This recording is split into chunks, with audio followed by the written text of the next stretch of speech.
Muy bien, ¿estamos listos? ¿Sí? ¿Cuántos están listos? ¿Estamos listos? Muy bien. Me vais a acompañar en la lectura de un versículo que se encuentra en Primera de Samuel capítulo 16 y el versículo 7. Y dice allí el texto bíblico, dice: pero Jehová le respondió a Samuel: no mires su apariencia ni a lo grande de su estatura, porque yo lo desecho, porque Jehová no mira lo que mira el hombre, pues el hombre mira lo que está delante de sus ojos, pero Jehová mira ¿qué cosa? El corazón. El corazón. Y en esta mañana quisiera compartir con vosotros un poquito de la vida de David. Y el título del sermón lo he titulado Descubriendo al David que llevas dentro.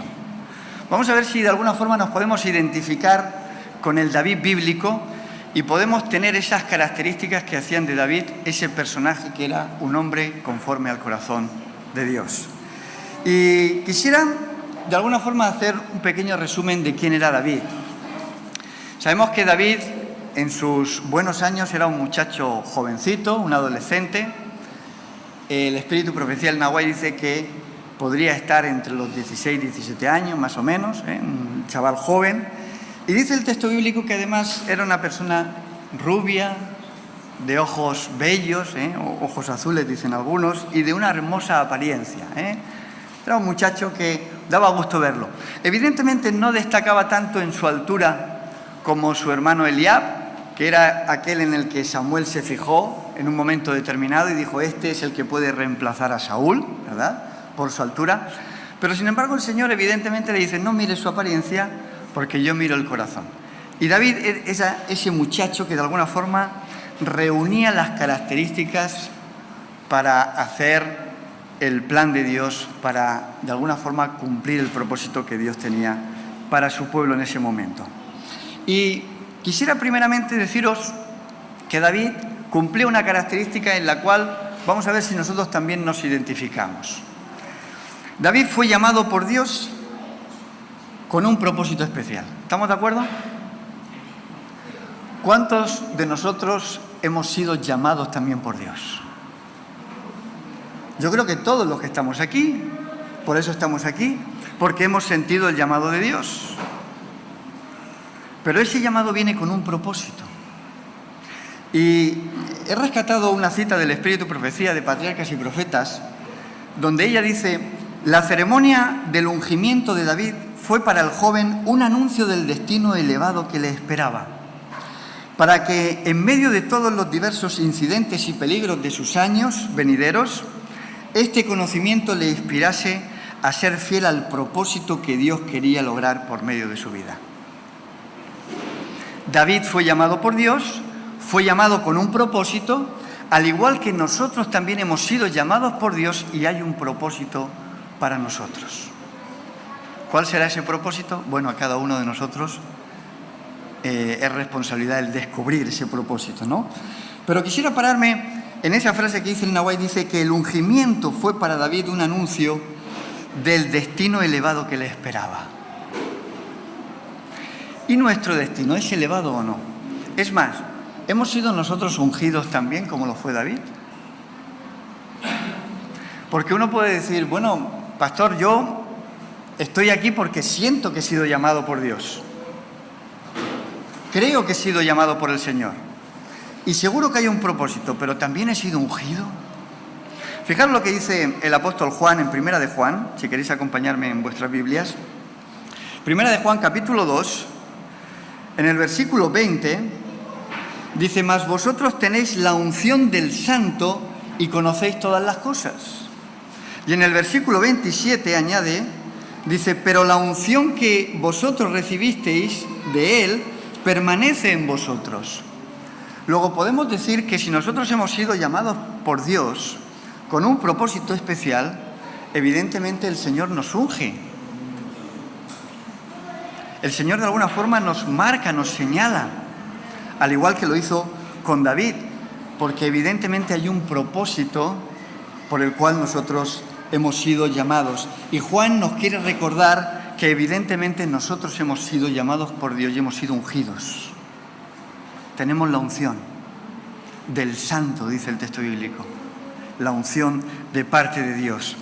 Ahora, ¿cómo consigo yo saber cuál es ese propósito que Dios tiene para mi vida? ¿Es una buena pregunta o no? Si yo he sido llamado por Dios, ¿cuál es el propósito? ¿Cuál es el sentido de que yo esté en la iglesia? Darlo a conocer. Bueno, vamos a ver, porque tengo otra cita del Espíritu y Profecía muy interesante que quiero compartir con vosotros, donde Patriarcas y Profetas dice, la mensajera del Señor, dice: en la contemplación de Dios y de sus obras, las facultades de la mente y del corazón de David se desarrollaban y se fortalecían para la obra de su vida ulterior. Diariamente iba participando de una comunión más íntima con Dios. En su mente penetraban constantemente las nuevas profundidades en busca de temas que inspiraba a través de sus cantos y que además arrancaban música de su arpa. Las oportunidades que tenía de entregarse a la contemplación y la meditación sirvieron para enriquecerse con aquella sabiduría y piedad que hicieron de él el amado de Dios y de los ángeles. Y sabéis, en esta cita hay dos cosas que me gustaría de alguna forma destacar. La cita empieza en la contemplación de Dios y luego sigue diciendo en la contemplación y la meditación. ¿Cuánto tiempo, mis queridos hermanos, empleamos nosotros en la contemplación de Dios? En la meditación de nuestro Creador. Hoy vivimos en un sistema, ¿verdad? Y una sociedad en la cual cada vez tenemos más cosas que hacer. Tenemos cantidad de compromisos. Cada vez me encuentro con más personas, incluso a mí mismo me pasa muchas veces, que dicen: pastor, me cuesta más concentrarme en las cosas. Parece como que estamos más dispersos por todas aquellas cosas que tenemos que hacer, aquellas cosas que nos bombardean de la sociedad. Y nos cuesta el dedicar un poquito de tiempo a la contemplación y a la meditación. Los que habéis estado de vacaciones y habéis estado en algún paraje natural, ¿no habéis disfrutado contemplando y deleitándose en eso? Yo recuerdo en algún verano, este año no ha podido ser. A mí me gusta la playa, pero este año no he podido ir ni un solo día a la playa. Pero en otras ocasiones me he metido en medio del mar en una colchoneta y me he tumbado mirando al cielo en medio del mar, orando y contemplando y alabando al Señor por las maravillas de las cuales podemos disfrutar. Y estoy seguro de que muchos de vosotros lo habéis hecho en alguna ocasión. Bueno, el Espíritu Profecía nos dice que en la contemplación de las obras de Dios y en la meditación, David podía entender aquello para lo cual había sido llamado, el propósito para el cual el Señor lo estaba llamando. Y él se preparaba para ese momento tan especial. El buscar a Dios, mis queridos hermanos, a través de la contemplación es fundamental. En el libro del Camino a Cristo, el Nahue nos dice que si al menos pasásemos un par de horas contemplando la figura de Jesús, nos pareceríamos mucho más al Maestro, ¿verdad que sí? La contemplación, aquellas cosas que vemos, que admiramos, esas son las que de alguna forma van a definir lo que nosotros vamos a llegar a ser. Pero sabéis, mis queridos hermanos, cuando en nuestra vida espiritual nos falta, carecemos de meditación y de contemplación, corremos el riesgo de perder a Jesús, de perder de vista al Maestro. Y esto es algo que le pasó a María y a José. María y José, cuando suben a celebrar la Pascua, recordáis el texto bíblico, dice que en un momento determinado pierden de vista a Jesús, se despistan, y fijaros lo que dice el Espíritu Profecía. Dice: si José y María hubiesen fortalecido su ánimo en Dios en la meditación y en la oración, podrían haberse dado cuenta del carácter sagrado de su cometido. Nosotros muchas veces no nos damos cuenta del carácter sagrado por el cual el Señor nos ha llamado. Porque nos falta reflexión, nos falta meditación, nos falta contemplación. A María y a José les pasó en un momento determinado. Y dice el Nahue, dice: y no habrían perdido de vista a Jesús. Por la negligencia de un día perdieron de vista al Salvador, pero el hallarle les costó 3 días de ansiosa búsqueda.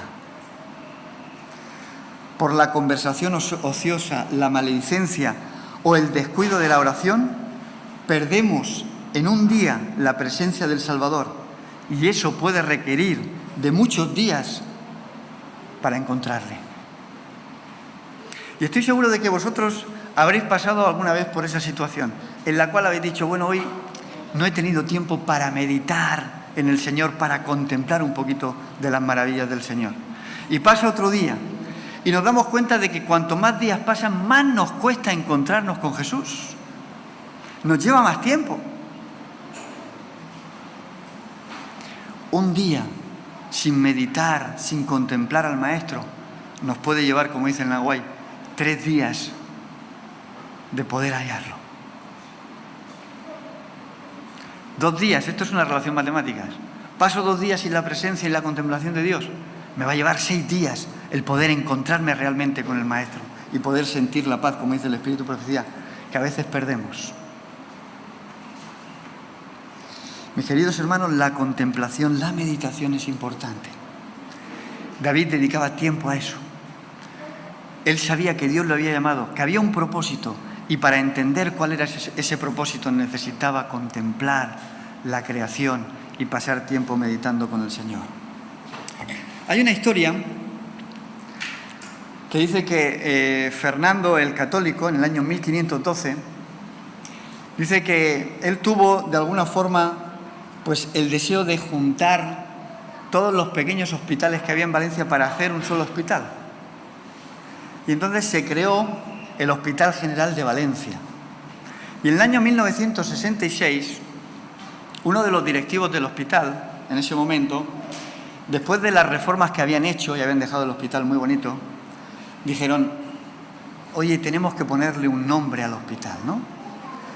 Y cuenta la historia que comiendo con su suegra, un domingo, un sábado, no sé, estaban comiendo juntos, él lanzó aquella pregunta y dijo, estamos buscando un nombre para el hospital, pero queremos que sea un nombre parecido al de La Paz de Madrid, pero si puede ser más corto.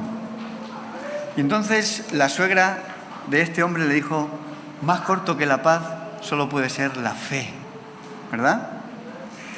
Y es evidente que David era un hombre de fe, ¿estamos de acuerdo? David era un muchacho de fe, era joven pero tenía fe y confianza en Dios. Él sabía dónde estaba depositada su fe. Y cuenta el texto bíblico que en un momento determinado, Israel en un conflicto con los filisteos, dice que de un lado, en el valle de Ela estaba en medio, de un lado estaban los filisteos, de otro lado estaba Israel, y dice que allí había, digamos, las expectativas de una gran batalla que se iba a producir, pero que no terminaba de producirse esa batalla. Y dice el texto bíblico que del campamento de los filisteos salió un campeón, ¿verdad? Un tal llamado Goliat. ¿Os suena?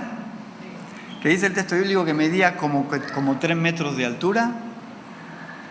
Toda la armadura que llevaba pesaba como alrededor de 70 kilos, casi 70 kilos. Y la punta de la lanza, dice el texto bíblico, que estaba alrededor de unos 6 kilos. Tío grandote, fortachón, ¿verdad? Y dice el texto bíblico que era un campeón. Yo no sé si vosotros habéis conocido a muchos campeones. ¿Habéis conocido alguna vez a un campeón? Yo no sé si recordáis al famoso nadador olímpico norteamericano, Michael Fred Phelps. Yo recuerdo haber oído hablar de él, haber visto incluso alguna olimpiada donde este hombre pues competía. Y bueno, los datos están ahí en la historia. Dice que este hombre ganó 14 medallas de oro olímpicas. Un campeón. Yo me imagino que muchos de los otros nadadores, cuando tuvieron que competir con él, decían en su mente, a este tío no hay quien le gane. Vamos a tratar de luchar por el segundo o por el tercer puesto, porque este tío es invencible, es un campeón. Bueno, la historia nos arroja datos y dice que este hombre ganó 45 medallas de oro en toda su vida y 7 de plata y 2 de bronce. Menuda vitrina. Un campeón. Imaginaros cuando llega Goliat y desafía a los soldados de Israel. Y yo me imagino a los soldados de Israel, ¿no? Porque el texto bíblico nos dice, ¿verdad? Dice, es que ese es un campeón. ¿Quién va a luchar contra Goliat? ¿Quién podría atreverse a luchar contra este campeón? Y hay algo significativo, mis queridos hermanos, que yo quisiera que nosotros podamos, de alguna forma, extraer del texto bíblico, porque el texto bíblico, las historias que encontramos en la Biblia, de alguna forma podemos extraer experiencias espirituales muy bonitas para nuestra vida. ¿Estamos de acuerdo? Fijaros lo que dice el versículo, vamos a leer del capítulo 17, Primera de Samuel, capítulo 17, vamos a leer el versículo 16. Dice, y salía pues aquel filisteo por la mañana y por la tarde, y así lo hizo durante 40 días. ¿Sabéis qué hacía este filisteo? Salía todos los días delante del pueblo de Israel y decía, dadme un hombre que pelee conmigo. Esa era la expresión que decía. Dadme un hombre que pelee conmigo. ¿Hay algún valiente que quiera pelear conmigo? Durante 40 días, dice el texto bíblico, que estuvo haciendo esto. ¿Sabéis? Hubo uno también que estuvo durante 40 días en el desierto. ¿Quién fue? Jesús. Y el tentador salía cada día a desafiar a Jesús, a tentar a Jesús.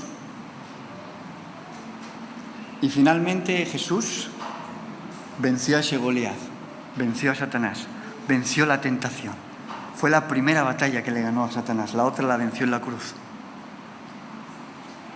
Goliat, de alguna forma, mis queridos hermanos, representa a Satanás, que cada día se presenta delante de nosotros y nos dice, a ver qué quiere pelear conmigo. ¿Quién es el valiente?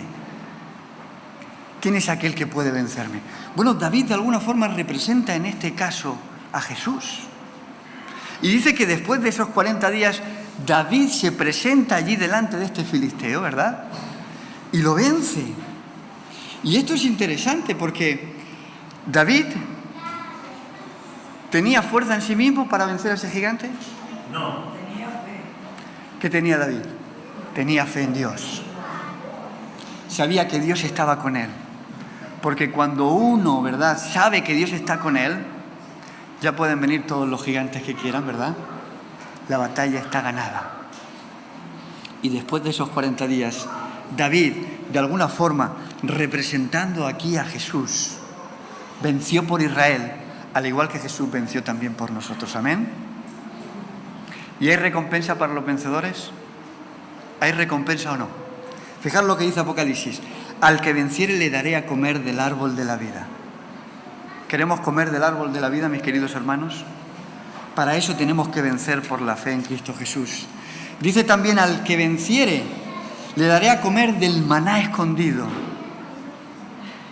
Aquellos que hayan vencido por la fe en Cristo Jesús disfrutarán del maná escondido. Y sigue diciendo, al que venciere y guarde mis obras hasta el fin, yo le daré autoridad sobre las naciones y regirá con vara de hierro. Como también mi Padre lo recibió, será recibido, y le daré la estrella de la mañana. ¡Qué bonito! Hay premio para aquellos que venzan por la fe en Cristo Jesús. Al que venciere, yo le haré columna en el templo de Dios y nunca más saldrá de allí. Al que venciere, le daré que se siente conmigo en mi trono, así como yo he vencido y me he sentado con mi Padre en su trono. Hay premio para los vencedores, para aquellos que por la fe han vencido en Cristo Jesús. Y finalmente quiero leeros también un texto de la epístola de Juan, que se encuentra en Primera de Juan. Primera de Juan, capítulo 5, en el versículo 4, allí podemos leer: porque todo lo que es nacido de Dios vence al mundo, y esta es la victoria que han vencido al mundo, nuestra fe. Por lo tanto, mis queridos hermanos, si nosotros tenemos también esa fe, podemos también decir que somos como David. Podemos ser vencedores, podemos vencer a nuestro Goliat, a nuestros gigantes, a aquellos que nos desafían cada día. En tercer lugar, David tenía también otro elemento importante. Y dice el texto bíblico que, y cuando el filisteo, si queréis me podéis acompañar en 1 de Samuel capítulo 17, versículo 45, dice, cuando el filisteo se acercó para atacar a David, David corrió hacia él y sacó una piedra de su bolsa y dice que la tiró con una honda e hirió al filisteo en la frente y la piedra quedó hincada en la frente del filisteo y cayó en tierra sobre su rostro. David era un hombre de fe. David creía en que Dios estaba con él. Pero eso no era suficiente. David necesitaba de un elemento para vencer al gigante. Y ese elemento era una piedra. ¿Y a quién representa la piedra? A Cristo Jesús. Fijaros lo que dice el texto bíblico. Y el que cayere sobre esta piedra será quebrantado, y sobre quien cayese la piedra será desmenuzado. David simbólicamente arrojó a Cristo contra Goliat, que representaba a Satanás, y el diablo cayó. Goliat fue vencido. Siendo la principal piedra de ángulo Jesucristo mismo. Y dice también Pedro, dice, acerquémonos a él, piedra viva, desechada ciertamente por los hombres, mas para Dios escogida y preciosa. La piedra, mis queridos hermanos, que lanzó David, de alguna forma representaba a Cristo Jesús. Pero puede surgir una duda. Y podemos decir, si David era un hombre de fe, si David realmente creía que Dios estaba con él, ¿por qué llevar 5 piedras y no solamente una? ¿No? Con una piedra bastó. Pero el texto bíblico dice que David llevaba 5 piedras. Y hay algo que yo quisiera compartir con vosotros. No digo que sea exactamente así, pero creo que podemos sacar, de alguna forma, una lectura espiritual muy interesante. Si queréis me podéis acompañar en 2 de Samuel. 2 de Samuel. A ver si hoy descubrimos algo nuevo.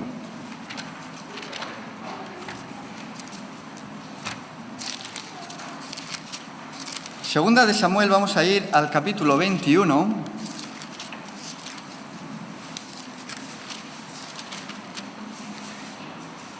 Segunda de Samuel, capítulo 21. Y vamos a leer a partir de los versículos 15. A partir del versículo 15, fijaros. Dice, volvieron los filisteos a hacer la guerra a Israel. David descendió con sus siervos y pelearon contra los filisteos. David estaba cansado y dice, Isbibenot, uno de los descendientes de los gigantes cuya lanza pesaba 300 ciclos de bronce y que la llevaba ceñida una espada, nueva, trató de matar a David. Pero Abisai, hijo de Sarbia, llegó en su ayuda e hirió al filisteo y lo mató. Aquí nos dice el texto bíblico que había otro gigante entre los filisteos. Y sigue diciendo el texto bíblico más adelante, versículo 18. En otra segunda guerra hubo después en God contra los filisteos, y dice que entonces Sibecai, el Usatita, mató a Asaf, quien era uno de los descendientes de los gigantes. Ya llevamos 3, Goliat y 2 más. Hubo otra vez guerra contra God, contra los filisteos, en la cual el Anán, hijo de Jareo Oregim, son complicados los nombres, no le pongáis ningún nombre de esto a vuestros hijos, por favor, de Belén, que mató también a Goliat, el geteo, cuya lanza tenía un asta tan grande como un rodillo de telar. 4 gigante. Y por último, versículo 20, después hubo otra guerra en Gad, donde había un hombre de gran estatura. 5 gigantes.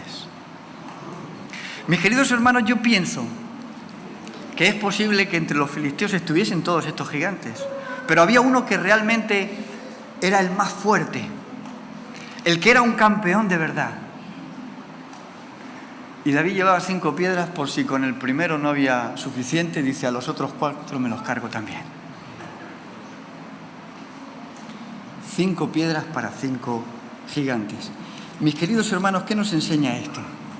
Evidentemente que nosotros tenemos que llevar en nuestro zurrón a la piedra que representa a Cristo. Cristo debe ir con nosotros. Y no debe ir de forma escasa, sino abundante. Porque en la vida vamos a tener muchas pruebas, vamos a tener muchas tentaciones, vamos a tener muchos problemas. Y vamos a tener que hacer uso de la piedra que representa a Cristo Jesús para poder finalmente vencer ese tipo de problemas. Puede ser, mis queridos hermanos, algún vicio, algún pecado oculto, algún defecto de carácter, quizás una enfermedad, una persona, algo. Pero evidentemente, Goliat siempre va a venir a nuestro encuentro para pelear contra nosotros. Y a menos que tengamos en nuestro zurrón a Cristo, la batalla la vamos a perder. David era un hombre de fe, pero David estaba con Cristo en su corazón. Él llevaba a Cristo consigo. Y ese es uno de los elementos que nosotros también tenemos que tener con nosotros. Cristo tiene que formar parte de nuestra vida cuando enfrentemos las batallas. En cuarto lugar, David tenía una experiencia personal con Dios. Es fundamental. Y sabéis, yo leía en Primera de Samuel, si me queréis acompañar, algo muy interesante, y es que justo antes de enfrentarse David con Goliat, capítulo 17, estamos en el versículo 38 ahora, dice: entonces Saúl vistió a David con sus ropas, puso sobre su cabeza un casco de bronce y lo cubrió con su armadura. Ciñó a David una espada sobre sus vestidos y probó a andar porque nunca lo había hecho. Y David dijo a Saúl: no puedo andar con esto, pues nunca lo practiqué. Entonces David se quitó todas aquellas cosas. Mis queridos hermanos, ¿sabéis lo que aprendo yo de este versículo?